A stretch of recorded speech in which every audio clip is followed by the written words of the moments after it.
Hello, man. Buenos dias, buenas tardes, buenas noches, or whatever it is the time where you are right now. A while ago, I had an important conversation with a girl that was my friend, and I actually cared a lot about her opinion. It was one of those conversations where you know that things weren't going to end up well when you mention the topic, right? Because it's like, just by only bringing that up, it's like you are already being offensive. And the conversation was about if body count actually matters. I used to be someone very liberal and very open around sex for a long time, but after having a couple of experiences, I kind of started to change my mind to something, let's say, a little bit more spiritual, if you want to go like that. I was thinking less about the pleasure by itself and more about the morals and the things behind it. And as I consider my friend an intelligent girl, I really wanted to hear what she had to say, because I really wanted that feedback of knowing if it actually really mattered, if it had some meaning at some point, instead of going through the route of, as a lot of women do, for example, of just insulting men straight for mentioning that. Why do you think men care about a woman's body count? Do you? People actually care about that? Men in general. If a man is asking my body count, he can get Who gives a Oh my god, that's so stupid. People actually ask that Yes. Okay, well then you're talking to the wrong man. If a man is ever asking about your body count, you're talking to the wrong man, and he can get like, that's so stupid. Get Or in the other extreme of saying, yes, it absolutely matters, but without even explaining why. So I want to bring some light and perspectives around that topic. My name is Jesus Noya, and I'm a Venezuelan man with the goal of helping men to last longer in bed, become sexually dominant, and be more attractive. All this while avoiding the deadly mistakes that I made through my sex life. This comes from my years of experience dating in South America and all the struggles that I had to go through, like performance anxiety, premature ejaculation, and non-existent sexual confidence. And also from the time when I was a medicine student. So with this video, I want to discuss if body count is actually like a sexist concept, if men are gross for you thinking about it, or if it's something that we should even care about. And just very quick, if you're experiencing things like premature ejaculation, performance anxiety, and you want to accelerate the process for you to become a sex god, you can go and click the link in the description right now, and that way we can work together on making that a reality for you as soon as possible. But now let's jump into the video. First of all, I want to dive in a little bit in why is this even a debate now? Because from what I remember, at least in the environment that I kinda grew up, it was like a general consensus of what it mean if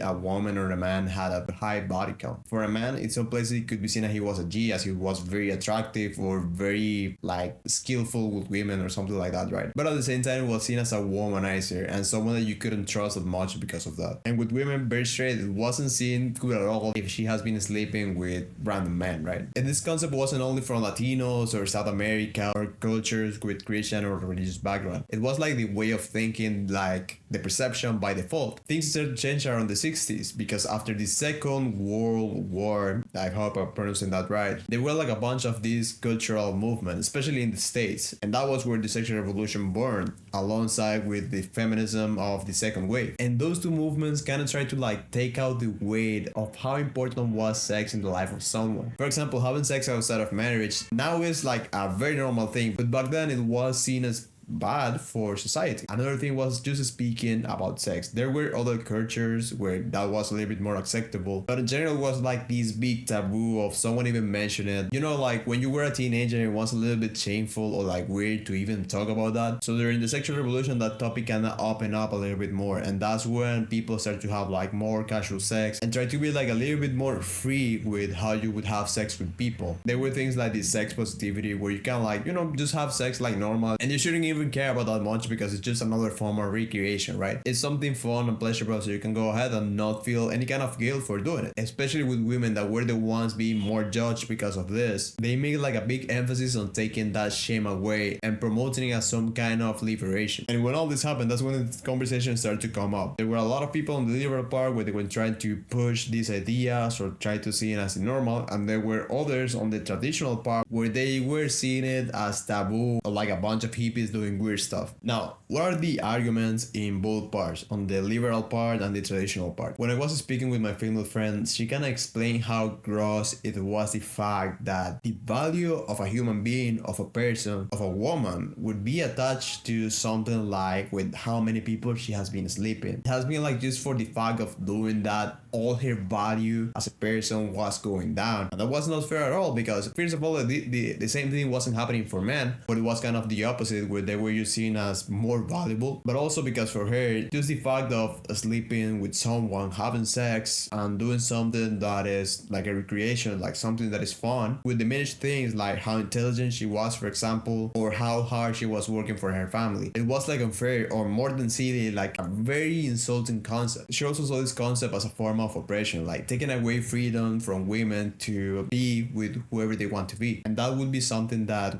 could damage a woman in the long term. Because let's say, for example, that a woman has this concept that body count, it actually matters. One of the outcomes could be that she would feel very bad with herself anytime that she had sex with someone, because it's like her personal value is going down. Another example, a girl that is a virgin and decides to lose her virginity with a man that says that loves her, and then the guy ended up being a total asshole, just having sex with her and then leaving her. That girl will suffer a lot for having this belief that body count actually matters. And there are also cases where, for example, men try to gaslight women as they don't have that much of sexual experience. They try to convince their partner that sex is like however they want it to be, and then this girl, this woman, has no any other point of comparison. They would take his word for granted, like it is actually true. Because again, as body count matters, she didn't want to sleep with that many men, and then when a guy comes and starts to have sex with her, he can like impose his truth or just what is more convenient for him. Like for example, if the guy lasts only like 1 minute or 2 minutes and the girl is always like unsatisfied and not feeling good with the whole sex thing, he could say that that's normal, that how it's supposed to be, and that this woman's going to be all her life with that thought that that's how it is, and because of that she's going to be basically frustrated for almost the rest of her life. And for all these dangerous probabilities, it wasn't worth it for my friend taking body count as something relevant. So that's kind of a summary of what is on the side, that it doesn't matter with how many people you have been sleeping with, that doesn't determine your value as a human being, as a person, and that if anything, it could be even be dangerous, like a form of oppression or control to think something like that. On the other side, what I've been hearing from guys in some circles, they usually go alongside with more of the spiritual side, like there's actually some inherent meaning in sex, like some value that is in there that even if you want to deny it, you can't take away. And anytime that you sleep with a person, it is something like you're giving out and that you can't just take back, right? And the more you do this over and over again, in the point when you want to be with someone that you actually love, that you actually really care about, it is like it's not that special anymore. There's not like a bond being formed there. They also say that someone that's already used to sleeping with many people is not going to be able to be loyal or have that fidelity in a relationship. And also that there's kind of like a degeneration from the soul. You know that people usually change a little bit depending on the activities that they do. With sex is something similar. It's like something and then it's changing when they just have been sleeping with that many people, and usually not for good. Like they tend to be more pulled towards pleasure and not have that much of responsibility for their actions. So those are the two sides. As you can see, both have actually strong argument. It's not like they just taking that out of nowhere. There are some people that just want to do it like that, but that's not everyone. The problem about this discussion is that nowadays with this whole cancellation culture, with this fear to being perceived as judgmental, machista, sexist, or whatever, we don't even think about it because we don't want to judge. But I think that it's actually worth taking some time to just make a reflection of, am I actually doing things right? What if this is actually something relevant? Because the general way of thinking right now is that you shouldn't even talk about body count because again, it is offensive for some people. I really believe that that's the wrong way to go about things. Our actions have consequences and they can be good or bad. So we gotta try to be in the right line. In my personal opinion, I do believe that body count matters. And for what I see, usually these kind of people that think that it doesn't, even that girl that I was having that conversation with, they're just not happy with their lives and their relationships. They can say that they do, or that it isn't that thing that's making them unhappy, that is not related to the way that they have sex. But I think it has an influence at some degree. And this is because sex isn't just a physical act, it's the ultimate bond between a man and a woman, a way for them to connect them spiritually and emotionally. And even if you're not religious, you can see how it is, right? Because one of the most pleasurable and impactful activities that you're ever gonna do is having sex, especially when it is with a woman that you really vibe with, that you actually like and love. And this is something that people cannot deny. Anytime that someone has sex, it's like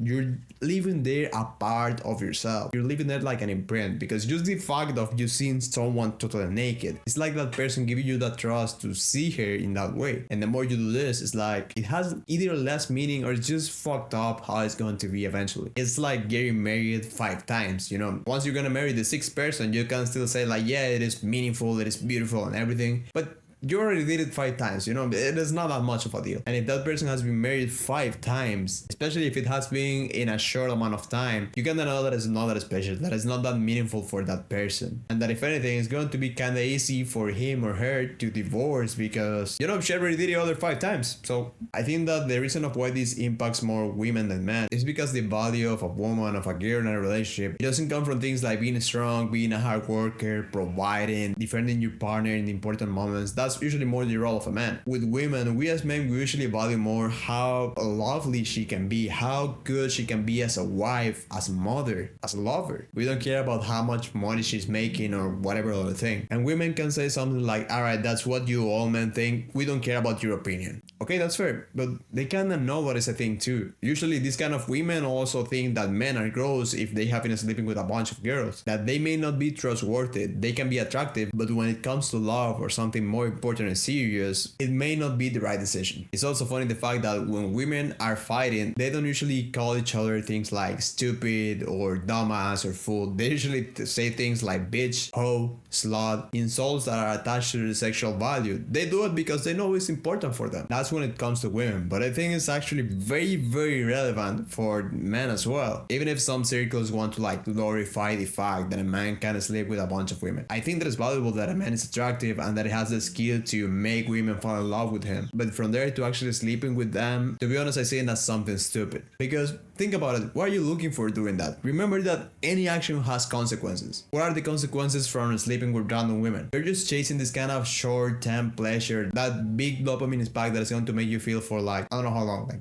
5 minutes, 7 minutes, 10. Instead of putting your effort and your focus in more meaningful things or in a person that you actually care about and love, you are just out there ejaculating like a monkey. And you're doing this to the cost of deteriorating your soul and making less meaningful your future relationships with someone that you care about. So yeah, I totally believe that is foolish for men as well. Now to finalize, if we're saying that body count is something that actually matters, that has a meaning, does this mean that people that has a high body count is never going to have the chance to have a good relationship again? Are they lost forever? I don't think so. I think that people can actually redeem themselves. You know, there are some times where the damage is too much, but if you're not giving it the importance that it has, if you are like guiding yourself now to better values and you have like a genuine repentance, I think that it's possible. But it's only possible for people that have like that genuine regret, like they are actually feeling it in their heart, and also taking responsibility for their past behavior and not just forgetting about it or thinking that what they did have no consequences at all. I think that that's one of the reasons of why when people turn to Christianity and actually get deep into it, they really feel like their life is changing because now their person is committed to a bigger purpose, to something that has way more meaning. They're now looking for a really meaningful relationship, a relationship that is full of love and trust and respect and loyalty, instead of just quick empty pleasures. And that's what I really want you to experience. I want you to have the most beautiful and fulfilling sex life, and that is why I'm discussing this today. Remember very quick that if you're experiencing things like premature ejaculation, performance anxiety, and you want to accelerate the process for you to become a sex god, you can go and click the link in the description right now. That way we can work together on making that a reality for you as soon as possible. But besides that, man, I really hope this video has helped you, and I'll see you later. Bye.